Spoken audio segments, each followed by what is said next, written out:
What's up, guys? Team Staff West here, Discraft Underground team captain. We're back with another video. Alex, how's it going? Pretty good, man. Feeling great. Nice. Got you in your new place. We'll get you some background here soon. Yeah. And tonight we got with us Mr. All I Do Is Shoot Big Rounds, Andrew Presnell. How's it going? Awesome. Thanks for joining us, Andrew. Since the restart, you've been playing really great. And I think last time we had you on, you were dealing with an injury earlier in the year. You kind of got past that and have been getting back to some tournament golf. What's it like being back after the restart? Yeah, so kind of like you said, I was dealing with that injury. So kind of when the tour was postponed, I couldn't play anyways. So it didn't really affect me at all. But I got better kind of right as it started to, carry on and the season resumed. And it's been just really good getting back out there and just playing in general.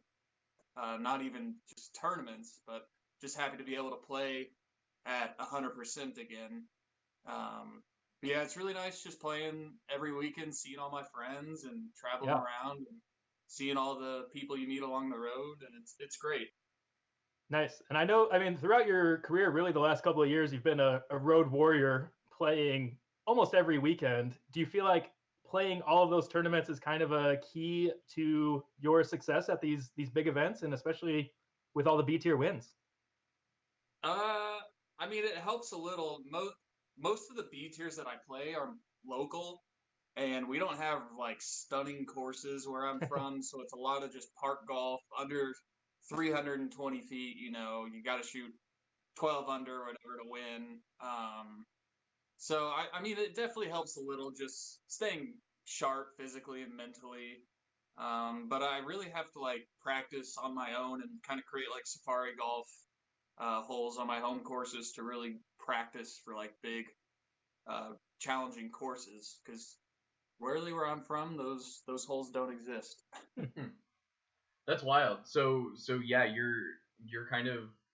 you're back in Missouri now. You just played the Mid America, but coming back onto the tour, you played out at DDO, played out at the Preserve, and then 2 weekends ago you were out at Great Lakes, and you had one of, if not your best finish you've ever had at a DGPT.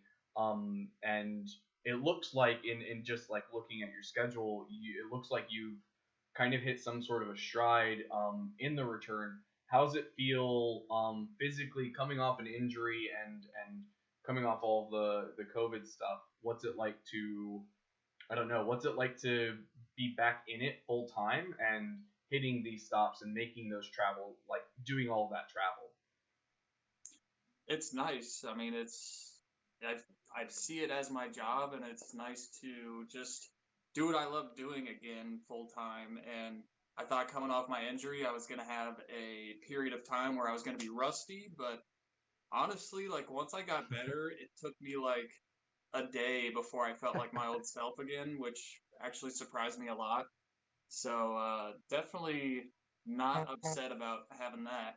Here, let me put my phone on silent here. There we go. But yeah, just excited that the injury was past me. I thought I was gonna potentially miss the whole season with getting surgery and stuff, and but I'm just happy that's all behind me, and I can look forward to all these tournaments. Even though it's kind of like a crazy year with the COVID thing. Just found out like 2 days ago I might not be able to play Maple Hill now, so it's just kind of all just on the fly. You find out something new every week, and you got to adjust your schedule. Yeah, it does seem week to week, and you kind of talked about looking forward. So we want to look forward to Idlewild, which is coming up this weekend. You had mentioned it's an event that you have not played the last 2 years. So have you been out there getting in some practice rounds? How are you feeling about the course? And where do you think you might finish at this one? Shoot, this tournament I never know. I've intentionally skipped it the last 2 years because I'm not a fan of the course, even though it's a beautiful course and it's super challenging and stuff. I just played Mid America, and Harmony Bends I feel is similar to Idlewild as far as like got to hit these really important gaps off the tee, otherwise your score is just gonna go bogey just the whole round if you're not hitting your gaps. Yeah. If I'm hitting my gaps, I know that I can shoot well. The one time I have played Idlewild, I shot hot round the first round. I was winning the Pro Tour event, and that's like when I was probably like 995 rated. Oh wow. It's because I hit all the gaps and I made putts, and like, you know, if you don't take bogeys out there and you birdie 5 or 6 holes, I mean, you could be winning the tournament. Yeah. I know last year's scores were pretty hot, so I think the course might have changed a little bit from 2017 when I played it last. But you know, I feel like I can hit gaps. I feel like throwing is definitely my strong suit of playing, and I feel like I could do really well out at Idlewild. That's awesome. Well, I do have a disc I want to give away, and then I'll throw it back over to you, Alex. Sounds good. So we have this really awesome, I believe it's, Valerie Jenkins Tour, last year's ESP Swirl Tour Series, and it's got a bunch of stamps, multi-stamped. This thing's really swirly. The camera doesn't quite capture it, but this thing is super swirly. So if you guys want to enter to win this, remember to give the video a thumbs up. Go find us on Facebook. We got a Facebook page. Find the post. And on the Facebook post, comment where you think Presnell is going to finish. Ooh. And the closest to is closest to. If somebody gets it right, we'll go through. We'll go back through there. Yeah. He's been shooting hot this year. That's all I'm going to say. Yeah, I mean, you're coming off of a pretty weird Mid-America, like all things considered. If people are familiar, there were a bunch of rainstorms. The course got shortened, and then the final round got shortened. But before that, you had that great finish out at DGPT or at the DGP D-Glow, and then you had a B tier where you took fifth, but the week before that, you ended up in first at another B tier. So your season is kind of rounding out, and then like looking at before everything kind of shut down, and even during, you had some crazy finishes. Right as COVID comes out and breaks, you end up shooting like a fourth at Let's Get Back, and then a second at Rumble. So your play has really been shaking things up. So what's that momentum look like going into Idlewild and then into the rest of the season, without something like Worlds, with USDGC maybe up in the air? What are the key things that you're looking for to call it a quote unquote successful season? Successful season, I would say I would like to win an A tier this year. I've won an A tier the last 3 years, so that's nice. Always a goal of mine, is to win at least one. And you know, just keep placing high at these Pro Tour events, because I missed Memorial and I missed Waco with my injury, so I'm already kind of behind in the Pro Tour points.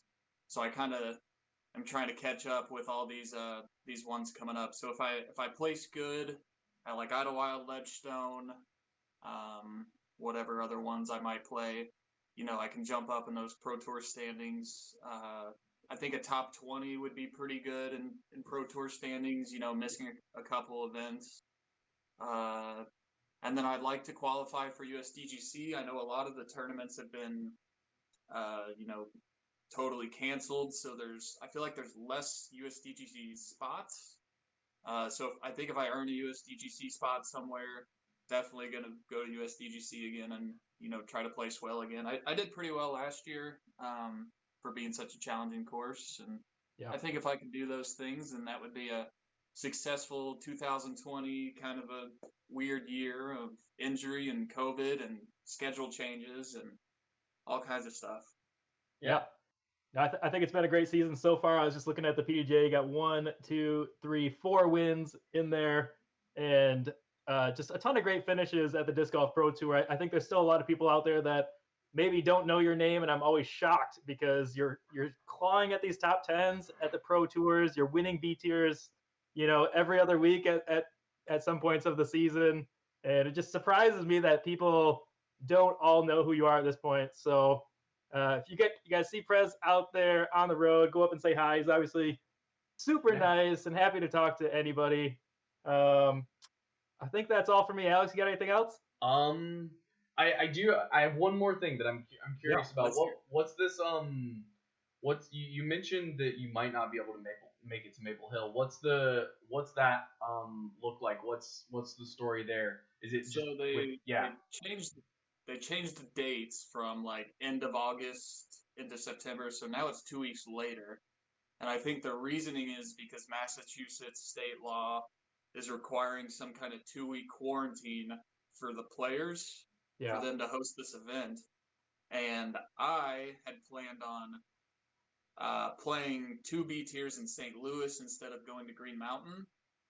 And so if I do that, that means I won't be in Massachusetts for 2 weeks to quarantine myself beforehand. Because players playing in Vermont and stuff, they're going to be up in the New England area. I think you just have to be in the New England area for 2 weeks. So they're talking about getting to Vermont, playing Vermont, and then by the time you go to Maple Hill, that had been enough time to quarantine yourself. And with me coming from Missouri and playing tournaments in Missouri, like 4 or 5 days before Maple Hill, I don't know if I'm going to be allowed to play. Huh. I don't know if I'm able to get some kind of like COVID test maybe when I'm up there, but I don't know. I got stuff I need to ask Jeff when I'm at Idlewild this week. Yeah, Gotcha. the COVID times have presented some different challenges, especially for people like yourself, where traveling is essentially a way of life, and part of your job. So that's pretty crazy. Yeah, that's wild. Well, again, thank you so much for joining us today. For those of you interested in is it a Thrasher? It's the Thrasher, right? Yeah. Interested This in thing's the sweet. Thrasher? Check out our Facebook post. Be sure, obviously, you're watching the video. Like, subscribe, keep us up to date with what's going on. And thank you, Prez and Wes. At the end of the day, what's the one last thing you have to do? Make that putt.